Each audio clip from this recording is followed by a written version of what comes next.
हमारा प्रिय मित्रों, शुभ संदेश का नया दिन के लिए हम आपको स्वागत करते हैं। अपनी मर्जी पर चलता रहा,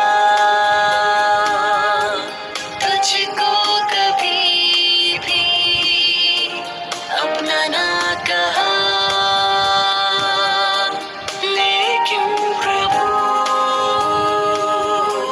आज से मैं तेरी क्रूस को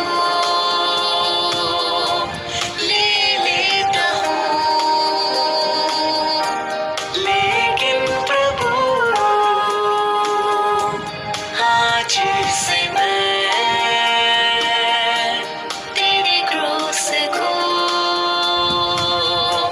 ले लेता हूँ।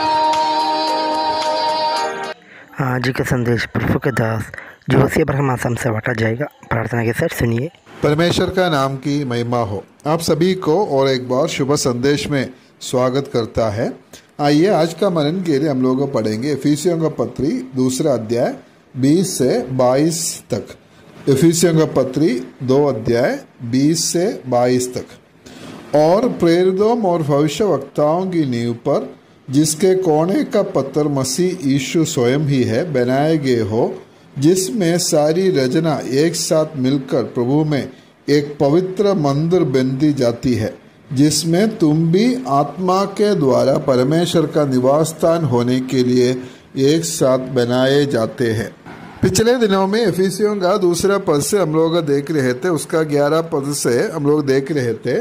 हम लोग पहले अन्य जाति थे और हम लोग कतना रहित थे और इसराइल का प्रजा का पद से अलग किए थे, और इसी प्रकार हमारा बहुत कुछ नहीं था। लेकिन हमें क्या किया है, प्रभु यीशु मसीह का लहू से हम पहले जो परमेश्वर से जो दूर था वो हमें परमेश्वर का निकट हमें लाया है। ये प्रभु यीशु मसीह का पवित्र लहू से संभव हुआ है।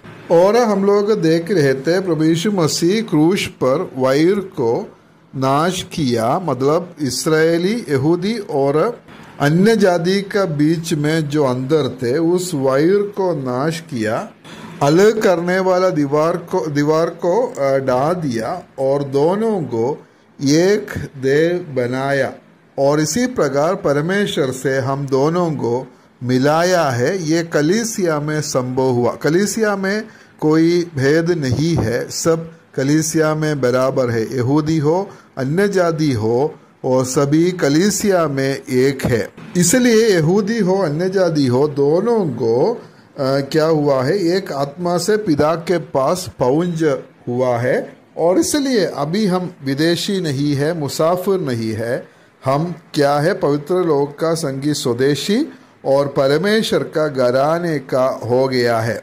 हम लोग पहले जो दूर थे वो हमें आज प्रभु यीशु मसीह अपना लहू के द्वारा हम परमेश्वर के पास हमें लाया है। ये कलीसिया में यह संभव हुआ है।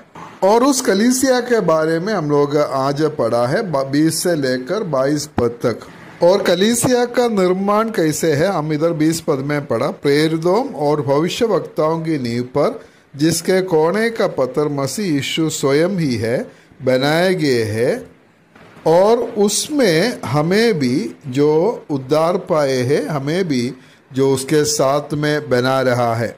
मत्ती रसूल समाचार उसका 16 अध्याय उसका 18 पद में प्रभु यीशु मसीह कहता है, मैं भी तुझसे कहता हूँ कि तू पत्थर से, और मैं इस पत्थर पर अपनी कलीसिया बनाऊंगा, और अधोलोक के फाटक उस पर प्रबल ना होगा। और उस कलीसिया के बारे में इधर प्रभु यीशु मसीह बताया, और पतरस को बोला, तू पतरस है और मैं इस पत्थर पर अपना कलीसिया बनाऊंगा।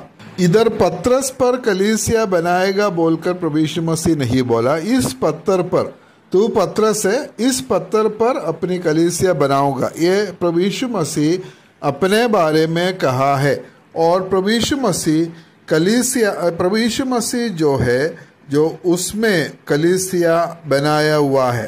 पतरस को मूल भाषा में पेट्रोस शब्द इस्तेमाल किया है, और उसका मतलब है छोटा पत्थर। पतरस को प्रभु यीशु मसीह बोला तुम एक छोटा पत्थर है, लेकिन मैं इस चट्टान पर मेरा कलीसिया बनाएगा, और वो चट्टान है प्रभु यीशु मसीह। और हम लोग बाइबल में हम लोग शुरुआत से लेकर हम लोग पढ़ने से हम लोग उस चट्टान के बारे में हम लोग देख सकता है, वो चट्टान और कोई नहीं है, प्रभु यीशु मसीह है।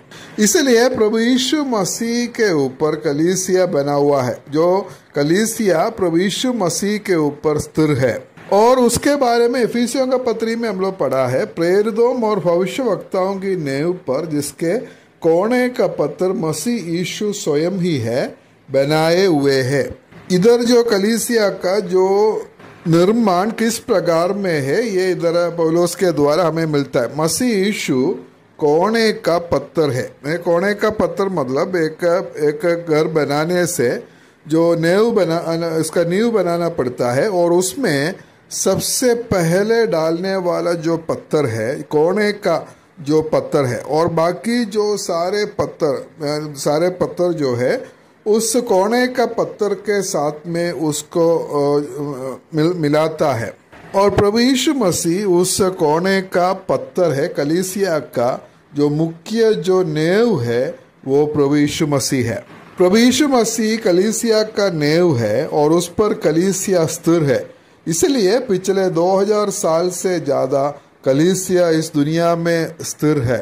बहुत सारे लोग कलीसिया को नाश करने के लिए कोशिश किया, परमेश्वर का लोगों को दुनिया के ऊपर से मिटा डालने के लिए कोशिश किया, और बहुत सारा उपद्रव पहला दिन से लेकर अभी तक हो रहा है। लेकिन ये सब का बीच में अगर कलीसिया खड़ा है और उसका बढ़ोतरी होता है, तो उसका एक ही कारण है, प्रभु यीशु मसीह कलीसिया का नींव है और वो कभी भी नाश होने वाला नहीं है।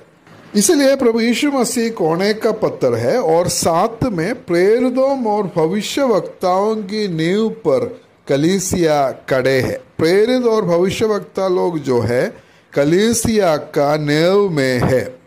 इसका मतलब है प्रेरितों और भविष्यवक्ताओं की जो शिक्षा है उसके ऊपर कलीसिया खड़ा है।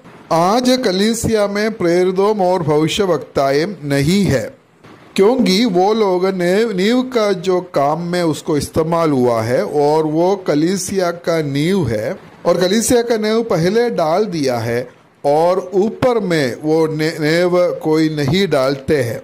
कलीसिया का शुरुआती के समय में प्रेरितों और भविष्यवक्ताएं थे, वो लोग का सेवकाई कलीसिया में थे।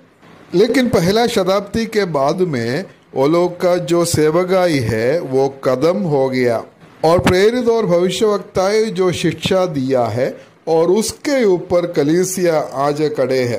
परमेश्वर के वचन हमें आज मिला है, और वो वचन है परमेश्वर प्रेरितों और भविष्यवक्ताओं के द्वारा लिख के दिया है। आज कलीसिया का एक ही नियम है, वो है परमेश्वर का वचन, अर्थात प्रेरितों और भविष्यवक्ताएं हमें लिख के दिया हुआ जो वचन है उसके आधार पर आज कलीसिया चलना है।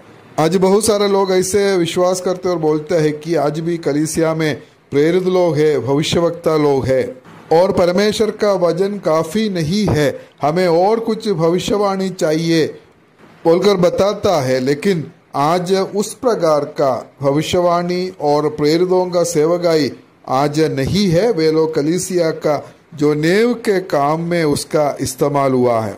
इसलिए प्रेरितों और भविष्यवक्ताओं की नींव पर जिसके कोने का पत्थर मसीह यीशु स्वयं ही है, बनाए गए हैं 21 पद में, जिसमें सारी रचना एक साथ मिलकर प्रभु में एक पवित्र मंदिर बंदी जाती है। सारी रचना एक साथ मिलकर प्रभु में एक पवित्र मंदिर बंदी जाती है। वो कलीसिया का जो एकता हम लोग इधर देख सकते हैं, एक मंदिर है।